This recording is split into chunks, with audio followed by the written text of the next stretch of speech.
दोस्तों, नीतीश कुमार की अध्यक्षता में मंगलवार को बिहार कैबिनेट की बैठक संपन्न हुई। इस बैठक में कुल 23 एजेंडे पर मुहर लगी है। बिहार जिला परिषद नियमावली 2023 के अलावा बिहार सचिवालय सेवा नियमावली 2030 को नीतीश कैबिनेट ने स्वीकृति दे दी है।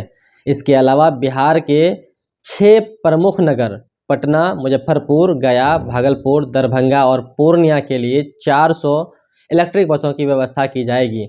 ई बस सेवा योजना के अंतर्गत सार्वजनिक परिवहन योजना को भी मंजूरी दी गई है। बिहार में इलेक्ट्रिक गाड़ी खरीदने पर 1,50,000 रुपये तक की छूट मिलेगी। वहीं दोपहिया वाहन की अगर हम बात करें तो दोपहिया वाहन पर 50% टैक्स में राहत दी जाएगी। पहले 10,000 वाहनों के लिए 5,000 रुपये की सब्सिडी और SC वर्ग के लाभुकों को 7,500 रुपये की सब्सिडी मिलेगी। पहले 10,000 वाहनों पर टैक्स में की अगर हम बात करें तो 75% की छूट मिलेगी। 3 पहिया यात्री वाहन और माल वाहन में टैक्स में 50% की छूट देगी। 4 पहिया वाहन पर अधिकतम 1,50,000 रुपये तक की सब्सिडी मिलेगी। पहले 10,000 वाहनों पर 75% टैक्स में राहत मिलेगी। सरकारी संस्थानों में चार्जिंग स्टेशन बनेगा।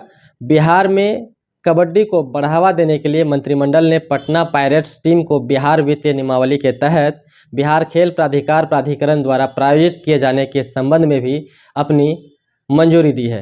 कैबिनेट द्वारा दशरथ मांझी श्रम नियोजन अध्ययन संस्थान में विभिन्न कोटि के 33 पदों के सृजन को भी स्वीकृति दी गई है। इसके अलावा बिहार दंत चिकित्सा सेवा नियमावली 2030 को भी आज मंजूरी मिली है।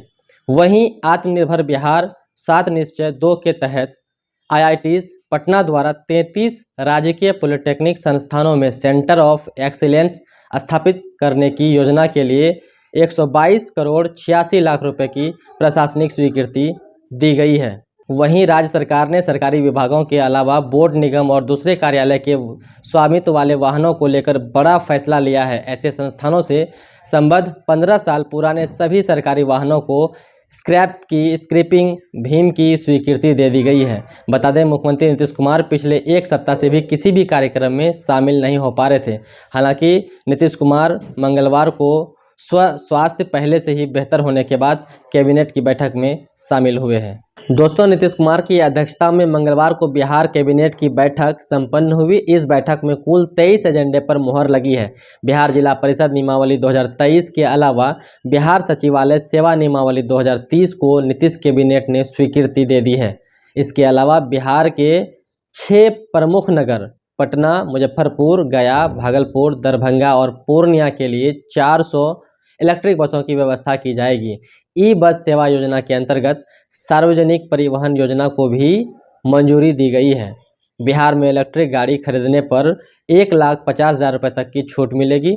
वहीं दोपहिया वाहन की अगर हम बात करें तो दोपहिया वाहन पर 50% टैक्स में राहत दी जाएगी। पहले 10,000 वाहनों के लिए 5,000 रुपये की सब्सिडी और SC वर्ग के लाभुकों को 7,500 रुपये की सब्सिडी मिलेगी।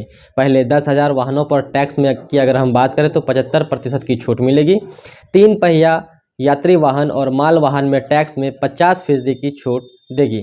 4 पहिया वाहन पर अधिकतम 1,50,000 रुपये तक की सब्सिडी मिलेगी।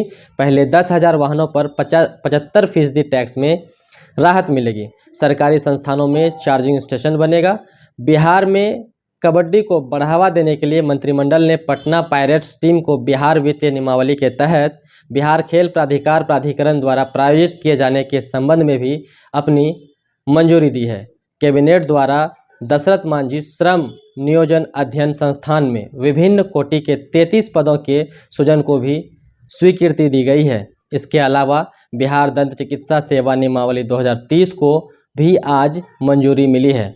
वहीं आत्मनिर्भर बिहार 7 निश्चय 2 के तहत IITs पटना द्वारा 33 राजकीय पॉलिटेक्निक संस्थानों में सेंटर ऑफ एक्सीलेंस स्थापित करने की योजना के लिए 122 करोड़ 86 लाख रुपए की प्रशासनिक स्वीकृति दी गई है। वहीं राज्य सरकार ने सरकारी विभागों के अलावा बोर्ड, निगम और दूसरे कार्यालय के स्वामित्व वाले वाहनों को लेकर बड़ा फैसला लिया है। ऐसे संस्थानों से संबद्ध 15 साल पुराने सभी सरकारी वाहनों को स्क्रैपिंग भीम की स्वीकृति दे दी गई है। बता दें, मुख्यमंत्री नीतीश कुमार पिछले 1 सप्ताह से भी किसी भी कार्यक्रम में शामिल नहीं हो पा रहे थे।